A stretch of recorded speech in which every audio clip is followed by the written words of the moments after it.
Hello everybody and welcome to a special workshop for Kilkenny Libraries for the National Keep Well campaign.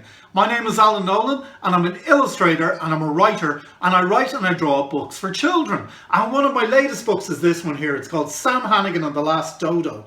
And what we're going to do today is I'm going to read you a little bit from Sam Halligan and the Last Dodo, and then we are going to draw a dodo together. But I'll tell you a little bit about the book first of all. It's about a girl called Sam Halligan, that's her there on the cover with the red hair, and her best friend Ajay, and they run an animal sanctuary from their home in Clobberstown in Tala in County Dublin. Now, Clobberstown is a suburb that I made up, especially for these books. But what they do in the home is they take in different animals, and they could be animals of all sorts, dogs, cats, hamsters, and then exotic animals as well. So they have spiders and snakes and different kind of birds.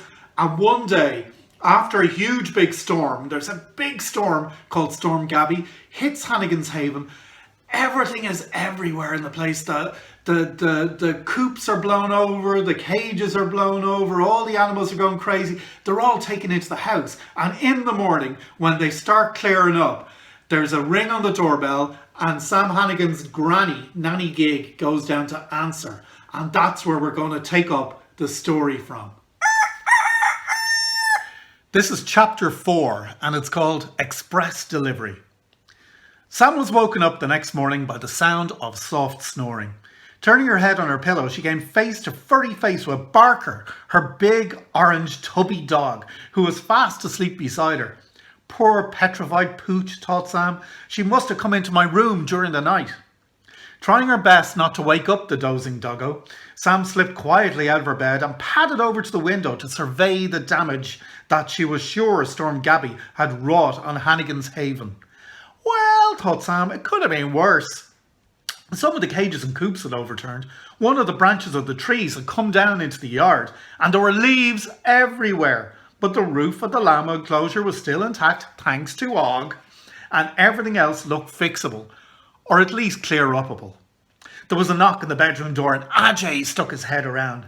"How was Bruno's bed?" asked Sam. "Surprisingly comfy," said Ajay. "Did you see the damage?" Sam looked out her window again. "Yup, it's not too bad. A little bit of tidying up, a couple of whacks of the hammer, and Bob's your auntie. All will be back to normal." Just then, Nanny Gig called from the bottom of the stairs, "Sam, you better get down here quick." Sam and Ajay arrived in the hallway to find Nanny Gig standing beside the open front door with a quizzical look on her face. "What's up, Nanny?" asked Sam. "More storm damage?" "I just opened the door to take in the milk from that hunky milkman, Patrick Mustard. You know, the one with the big moustache and the even bigger muscles." Nanny Gig sighed and drifted off dreamily until Ajay coughed, rolling his eyes. "Anyway," said Nanny Gig, shaking herself out of her reverie, "I bent down to pick up the 5 cartons of milk and the 7 yogurts and found this." She opened the door wide to reveal a big cube-shaped brown cardboard box sitting on the doorstep. It was tightly sealed with packaging tape and was as high as Sam's waist. On the top of the box, there were some round holes and some blue marker writing, which read simply, G. "G," said Ajay. "Does that sound for gig, as in Nanny Gig?"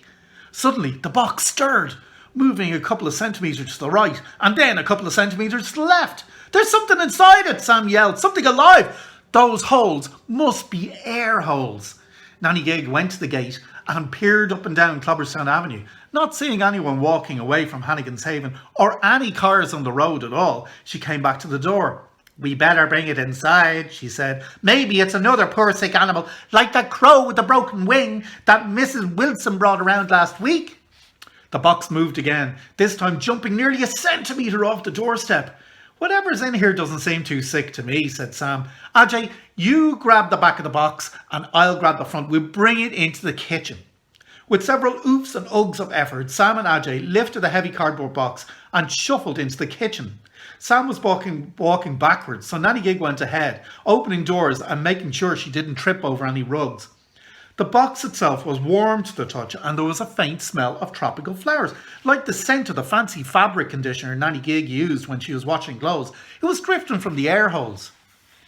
Og had been busy that morning, shifting all the animals out of the house and back into their cages, coops, corrals and kennels, and was in the kitchen making tea when Nanny Gig opened the door wide to allow Ajay and Sam totter in with the huge box.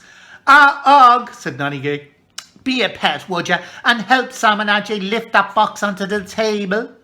Raising his heavy, hairy unibrow in surprise, Og plucked the box from the children's grip with one strong hand and placed it gently on the table.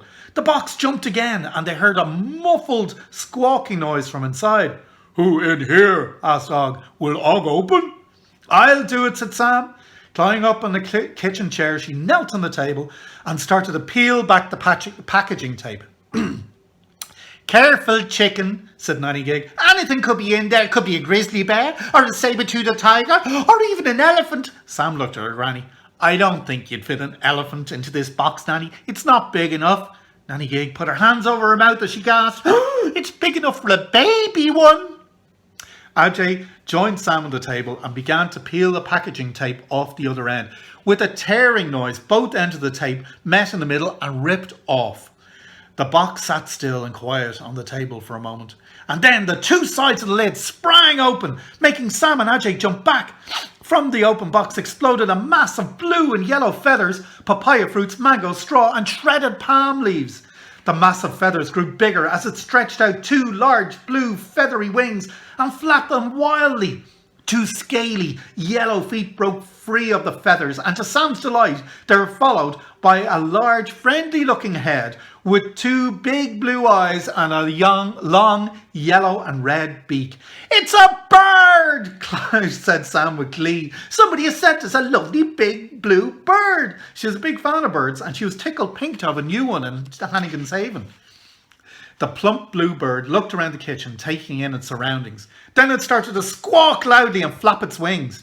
One slapped Ajay in the face, and with a cry, he fell backwards off the table, luckily straight into the arms of Og. The large bird was now out of its box completely and scrabbling about on the table with its two scaly yellow feet. To Sam it looked about twice the size of an average turkey, but with a much bigger beak. The bird spotted one of the mangoes on the floor and with a loud squawk flapped its wings ineffectually and flopped heavily down onto the kitchen lino.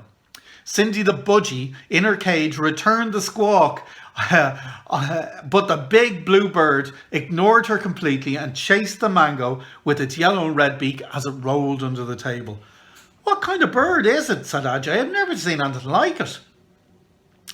The bird was rolling the mango along with its beak, trying to pin it up against the side of a kitchen press. Well, it can't fly, said Sam. Look at the way it flopped down off the table. Its wings are too small to lift a huge bird like that.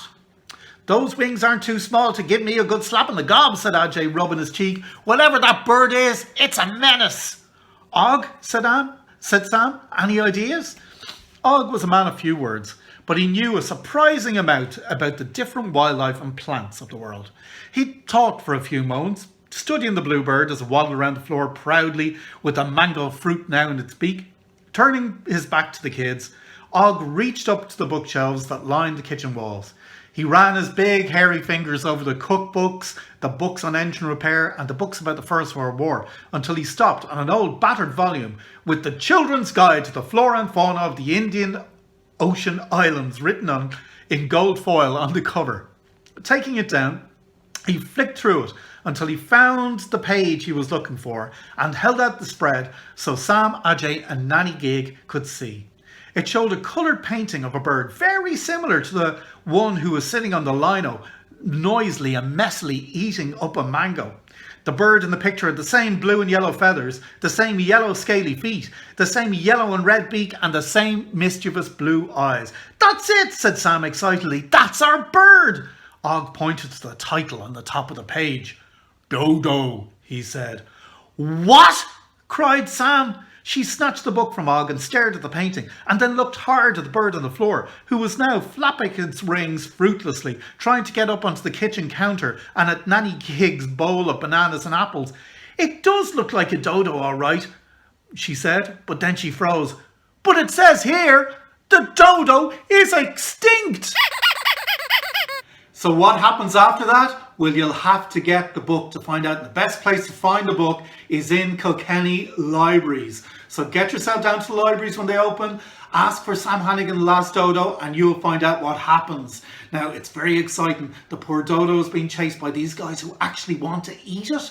And poor Sam Halligan and her granny and Ajay have to keep the dodos safe. So it's really good fun. But what we're going to do now is I'm going to show you how to draw a dodo. So all you need for this is you need some paper, you need a pencil or a pen, and we'll get started. And we'll get started, first of all, more or less in the center, but over to one side. We're going to draw the dodo's wing to start with. So remember the wing that whacked Ajay in the face? That's what we're going to draw first of all. And we're going to draw it like 3 little feathers like this. The other way around like that.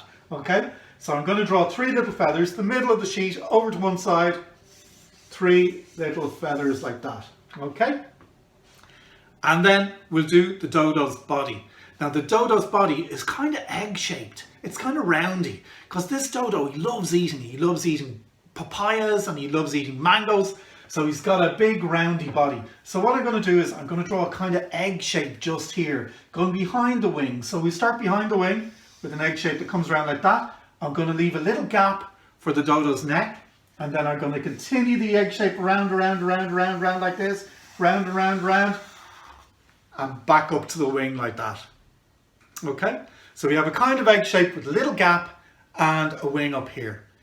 Now the next thing we'll do is we'll do the dodo's tail. So the dodo's tail I'm going to do exactly the same way as the wing, but a little bit smaller. So just at the dodo's bum over here, I'm going to draw Hain, a do, a 3 little feathers for the tail. Cool. Okay, next thing we're going to do is we're going to do the dodo's legs. So this dodo is marching around the whole time. So we draw this dodo with marching legs because he's waddling around the kitchen. He's looking for the mango that goes under the table.